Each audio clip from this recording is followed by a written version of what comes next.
At kaugnay na balitang eleksyon 2013 pa rin sa pagpapatuloy ng programang Ikaw na ba the Senatorial Interviews ng Super Radio DCWB. Pati na ng lahat ng Super Radio sa buong Pilipinas, 3 pang kandidato ang kinilatis.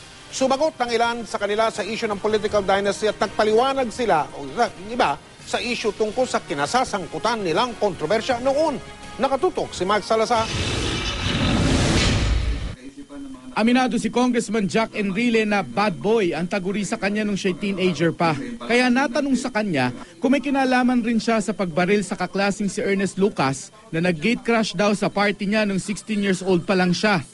Gaya ng isinasangkot rin kay Enriling pagkamatay ng aktor na si Alfie Anido na boyfriend ng kanyang kapatid, pareho itong itinanggi ni Enrile.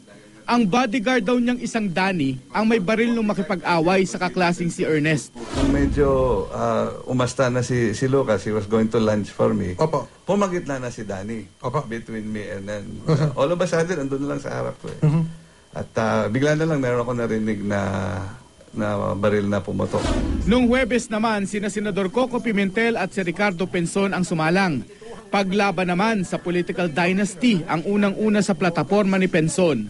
Dapat daw mabawasan kung hindi man mawala ang ani ay 70% ng mga politiko sa bansa na nabibilang sa dinastiya.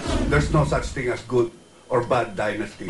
All dynasties are against the morality of the state policy. Dahil si Pimentel ang katabi niya sa Ikaw na ba ng DCWB, natanong din si Pimentel kung dinastiya ba ang mga Pimentel sa Cagayan de Oro. We are that powerless as the common man. Dinadadaya tayo. Wala naman kaming financial empire na kayamanan. So, ito po ay kung dynasty man po ito'y weird na dynasty. Weird dynasty.